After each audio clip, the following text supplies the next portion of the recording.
Update on Firefly, which is the county-wide fiber project, and we have Mr. Galen Creekmore and Mr. Gary Wood. Hi, Gary. How are y'all doing? And I'm going to invite a couple more folks up from Dominion and Rappahannock. Mark, you want to stand? And a couple of us will have slides, and then we're going to all be up here to answer questions. So Mark Ponton from Rappahannock Electric. Lindsay Watson is also here from Rappahannock. And from Dominion, we have Garrett, who does have some slides, and he'll talk to you in a minute. And a lady who's playing the role of constituent tonight, as well as Dominion representative. All right, so real quickly, we want to give you an update on where we are.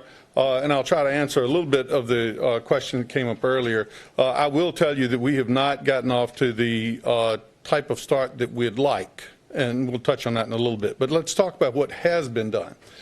So this is a quick map just to show you in Louisa the areas that are in service that Firefly has service. And it's all the CVEC areas that are in blue. We have completed the CVEC build out in December. We finished it across our system, which is about a 4,500 mile distribution line system. We're still finishing the last connections for homes in a number of counties. I believe in Louisa County we even have the final connections, except for a few folks who signed up at the very end. But other than that, we should have folks on in Louisa if they want service off that fiber. We also have the Shannon Hill area of REC, which you can see just above the Shannon Hill area for CVC, which had just a little blue area, and that moves us down further along 64 border. You can see the green area of the Mount Hope electric substation area is kind of what we're calling that large area. That encompasses about 4,000 locations. It's a pretty good size area. So we've started fiber construction in there. We still have a good bit of work to do. We're finishing the first circuit. We've got 3 more circuits. We have done make-ready work in Buckner and some design work in Buckner and Ellisville. I'm going to tell you the colors are a little off. This large pink area to the west, kind of coming down through the Green Springs district, that's actually going to be part of the Dominion Middle Mile area, and we showed that it's beginning soon. We don't have make-ready work in that. We'll actually begin construction soon when Dominion finishes its construction. So it's going to actually come along a little quicker. The same thing with the area just west of Louisa. There's a couple of pink areas there. That'll be fed off the Dominion Middle Mile. And then the Cuckoo area of Rappahannock is an area that we still have to get underway with design work and make-ready engineering work. Real quickly, we have 4,100 passings where service is available today in Louisa. We've got about 2,500 of those have taken service. So it's about a 60% take rate, which is very good. If you remember when I came in a couple of years ago, I said we had anticipated 35% in the first 2 years. And obviously with COVID, things changed. In Shannon Hill, we have about 520 passings in addition to the 4,100 in CVEC. And we have some service drops connected, and we're continuing to put service drops in that area. We actually had about a 70% take rate in the Shannon Hill area. So there's even more demand, and I expect that to continue to grow, and we're trying to get to it really as fast as we can. You see the next set of service zones. I said it was 4,000 Mount Hope. I was wrong. It's 3,120. And then Buckner will go by 2,600, and Ellisville. The Dominion area, the Dominion folks will talk to you, but we anticipate being able to build in those areas this year. That's another 1,150 passings. So we've got Mount Hope going. We'll soon be in the Dominion area. After that, get into Buckner. Then Ellisville and Cuckoo. So far, we've invested about $30 million in Louisa. That's all the CVC build, plus what's been done in the REC area and Dominion. We still have a lot more to do. You can see at the bottom we've got a pretty big tab for the total amount. But we are well underway. We will end up with over 15,000 passings. We'll end up with over 1,400 miles of fiber. And real quickly, I'll touch on the make ready, and Mark and I can answer questions later, but there was some difficulty in finding enough make ready crews early on. We weren't able to get the number of crews and some of the materials with some of the supply chain issues, and that held us up. We can't put the fiber up until the pole's ready to have the fiber. As far as whether or not we're going to make it by 2025, we don't have a choice. Money runs out. We have to make it. So we've got to find a way to speed up, and we've done some things to speed up. We've gone from a handful of crews to, I think we've got about 10 crews on the system now at Make Ready, and we may get to as many as 14 crews. That's a good level of support, but it takes a while. Then those Make Ready crews have to get in front, then the fiber crews come behind, then the splicing folks, then the service drop folks. We have had more availability of underground crews. So one thing that happened in Buckner, we sent in underground crews to start putting in the underground conduit because they can do that before we can do the overhead work. There's nothing that holds them up. So we got them in there putting it in. People's expectations get up, but we really haven't started the work of putting the fiber in. But we're making use of the fact we have those underground crews available. It will save us time later. That's one of the things that's happened. It's a little backwards from the way we would normally do work, but it's because we've had a crunch on Make Ready, and we didn't want to hold back when we had those crews available. So we put those crews out there a little bit. We do notify people. We try to stay ahead of it with notifications by mail. Rappahannock and Dominion also do their notifications so that people know who's working in their area and what's going on.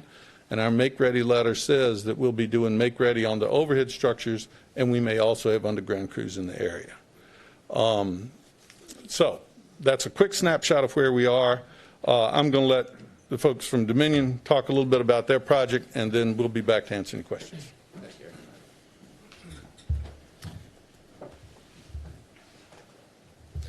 Yeah, as Gary said, I'm Garrett Braun, representing Dominion Energy, Virginia's rural broadband program. If you all remember, last year I came in here, didn't have too much of a project update for you, so I'm happy to share a little bit more information about where we are in terms of our fiber build. If you recall, the rural broadband program was really the impetus of the program came out of an SEC directive to actually establish a broadband feasibility study and a broadband strategy. Dominion's middle mile strategy is what came out of that. And just to give a brief overview of that, that is where we are installing the middle mile fiber optic infrastructure. Those are the longer lines of fiber that were previously cost prohibitive for a lot of internet service providers to reach. That's a way in which Dominion Energy can help out, and we're very glad to be able to have the means to do so in the communities in which we serve. Keep in mind, though, Dominion Energy is not an internet service provider. We are only providing the middle mile fiber, as well as some lateral lines, as well as the graphic on the slide there does a pretty good job of showing.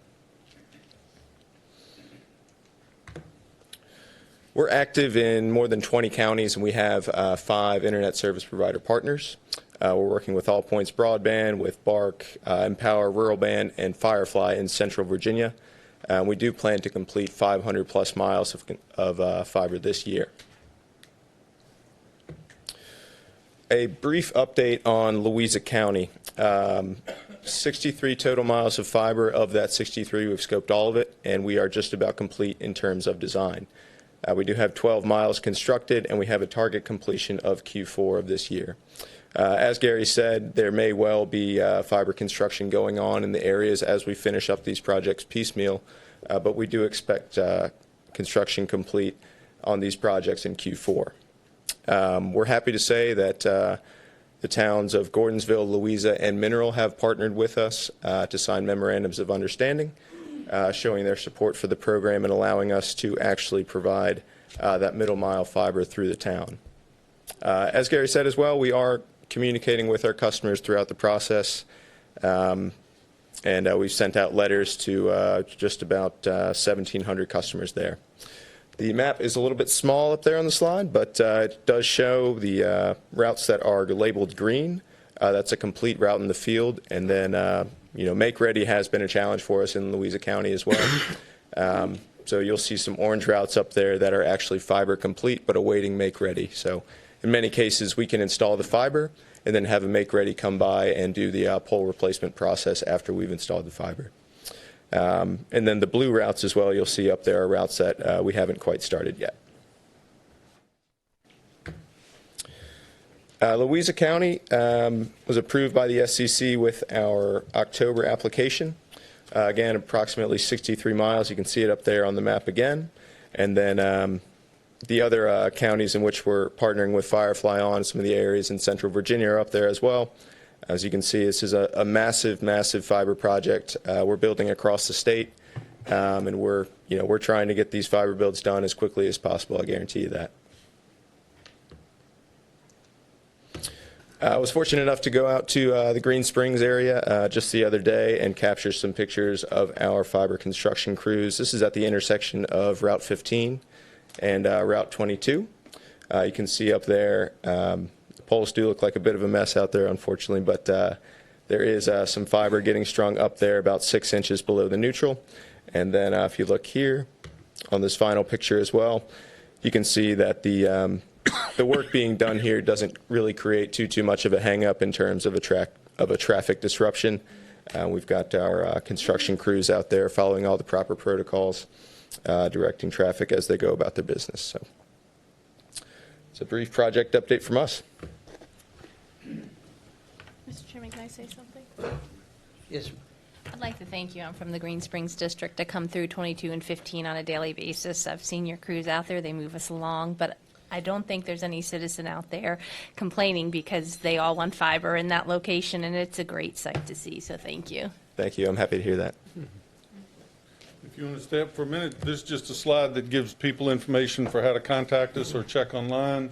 We do keep our maps as up to date as possible on our website. In fact, we look at them every 2 weeks to look at if things have changed and make shifts. We try our best to hold to dates, do everything we can. When it becomes apparent, then we make the shift to the best guess we have at the time. If things continue from that, we'd rather shift than leave it and show an unrealistic date. On the other hand, we know that we're a little behind. We've got some catching up to do, and we're trying to add crews and do that. And I don't know, Mark, if you want to add anything or if you just want to take questions. Some of the questions may answer some of the things. All right. There are any.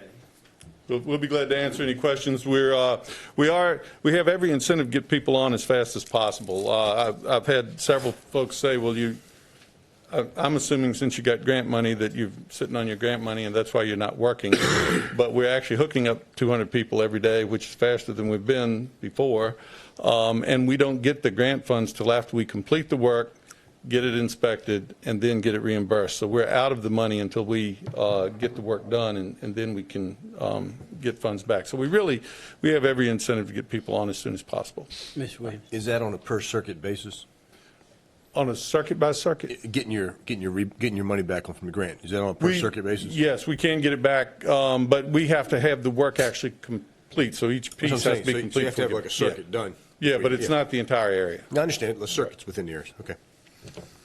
All right. Any other questions? Well, I have a comment, Gary, and a question. Well, first of all, the fact that, people are anxious tells you, why you have such a high take rate. And I notice as I drive over the county, I was interested to hear you say that you have about 10 crews, because I see crews in multiple areas of the county, and every time I drive by, if I have somebody with me, I go, that's fiber, that's fiber, that's fiber.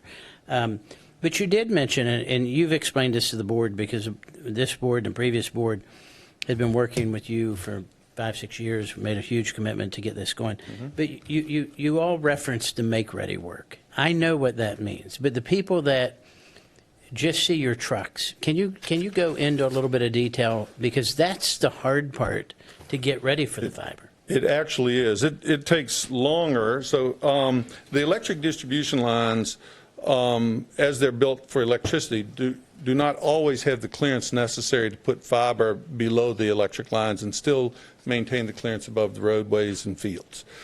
So we have, Rappahannock has folks, first the engineers who go pole by pole to inspect each pole and see whether there's enough height, and if not, to do the design in the field to carry the extra load of the steel strand that's going on to hold the fiber, plus make sure that they have enough clearance. Then the make-ready contractors come through and do the construction to make that work so there's room. That can mean in some cases putting in a taller pole. In some cases, if the wires are laid out vertically, they'll put them up horizontally and put a cross arm at the top and not change the pole. Sometimes they move a transformer around from one side of the pole to the other. Sometimes they put additional anchors or guys down. So there's different things that happen to each pole. That is really the work that is first and is all electric work and has nothing to do with the fiber other than making room for the S&N crews that then come in and can hang fiber very quickly from pole to pole. Then after that we do the splicing. But the make-ready work is Rappahannock is handling that. And Mark, you may want to add a little more, but the two stages of that are the make-ready engineering and then the actual construction. Yeah, so it is a lengthy process, and one thing to just recall when we talk about crews is we can't just hire any contractor to do that work. It has to be electrically qualified, like our linemen that work out on the lines every day. So that is another issue with getting the crews. Sometimes, if it was just putting it in the lower on the pole, we wouldn't have to have the same qualifications. But because they could be changing the pole, they could be moving conductor, they could be moving some underground, we have to have fully qualified electrical lineman type of crews to be able to do that work. So they're in high demand, just like the fiber installation crews, because there's so much money out there across the country. So we do have access to them. We've brought more in. A couple of other things that we've done on Rappahannock side just to help the process is we actually moved one of our well-seasoned foremen specifically to this project to help get this make-ready done faster and in a much more orderly fashion. He also, what did besides that is we moved two other linemen underneath of him that are well-seasoned. They were first-class linemen, and those three guys are 100% focused on the field work every day. That's all they do. They don't go back and do electrical work some and do a little bit of work on the fiber. They're 100% dedicated to it. And then we have other folks that work on it too. We moved one of our designers out of our design department, and he is solely focused on this as well. So we're working to try and gather the right people, get them in the right places to be able to help move this process along. Materials, Gary mentioned it, they're always a concern. If sometimes you may look at something that you might have been able to buy off the shelf or order, and you could get it in a day. And now it's taking a little longer and longer to get materials. We're not hurting for materials at this moment, but it is always a concern. It's something that we look at daily. Our procurement staff are constantly looking at our materials, the abilities to get them in, talking to vendors. I had a conversation with a vendor on the way here today, talking about materials. How can we increase volume? So we're doing as much as we possibly can, because the issue is we bring 30 crews in, but we've got work for 15, and then you have to turn around and send them back. They're not coming back. So it's a balancing act, but we're doing everything we can to make that balancing act and keep production going as best as possible. No, I appreciate that. I really, and I appreciate the explanation, but I just wanted to make sure that everybody understands the scope of the make-ready work as we all drive home. Literally every electrical pole in the county, you all have to look at and make sure it's ready. If it's not, you have to go through all those processes up to and replacing it. Correct. And to put that in perspective, this $80-some million project that we're in for $9 million here in the county. Even though 2025 seems like a long way, 18 months ago we were 30 years away. So we're anxious, but I see you all over the county. And I'm very anxious about the Ellisville substation. We can talk about that privately, but it wasn't exactly where I wanted to hear it. But no, I did want people to understand that make-ready work is really literally pole by pole by pole across the county. And we've had 3 design crews in this county to try and, keep ahead of things as well. So we don't have just a design crew that works on a circuit and then they move to the next. They'll take a whole substation at a time. Some of them's multiple substations, but that was another thing that we've done to try and keep things moving along at a good pace. Sure, Ms. Barlow. Could you go back to your first map, the one that has the, right there? I think it's the Mount Hope area. It looks as though the fiber construction has already started in that area, which I know that it is. When 2 questions. Number 1, is the green area getting closer than some of the others? And then secondly, when you see the wire coming down the pole and looped, I believe Ms. Jones had indicated that that's a good sign things are getting close. Any kind of, Yes. I mean, all down 522, you're seeing the drop lines down and looped on the poles. What's the next step, and how far before you get to my house? Okay. I can answer all except the last question. Yes, so the green area, when we have fiber under construction, it's closer to having service than when we're still in the make-ready phase. And when you see that fiber on the poles, the first thing we do is put the fiber up. We put the steel strand, we put the fiber on it, and then we coil fiber where they're going to put enclosures later, which means that's where we'll tap off some of the light and put an enclosure so we can run a local service from there. The splicers come by and do that work after all of the fiber is up.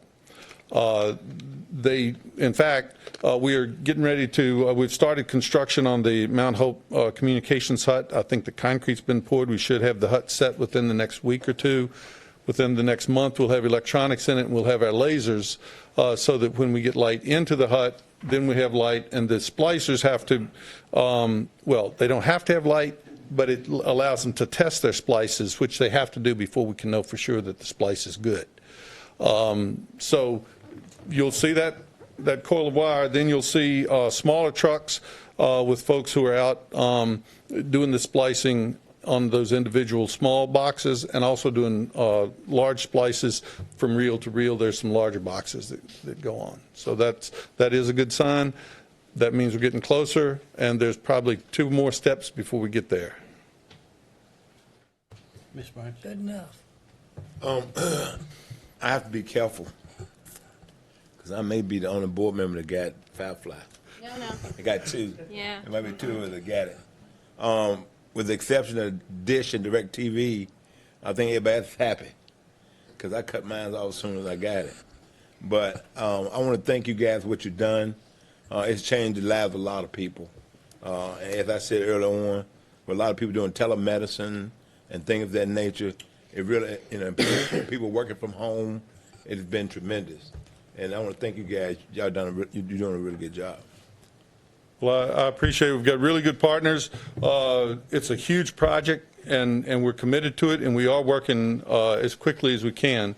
And we're going to try to catch up our pace a little bit so we can get back as close to our schedule as possible, but our intention is to be finished before 2025. I have one more. Is anybody else? I'd like you to address this because I get this question all the time, and I'm looking at my notes. I think I have this right. So some gentleman here was talking about his road and his drive, and people have, in Louisa County, people have long driveways. So my understanding is as it passes your driveway, that Firefly will go 2,500 feet up the driveway. Is that right? With no charge, and then about $1 a foot thereafter, and then if you're under minimum income, the whole install? You've got it exactly right. Okay. We will go, for this project, we committed to going up to 2,500 feet off of the main line to every location that wants service.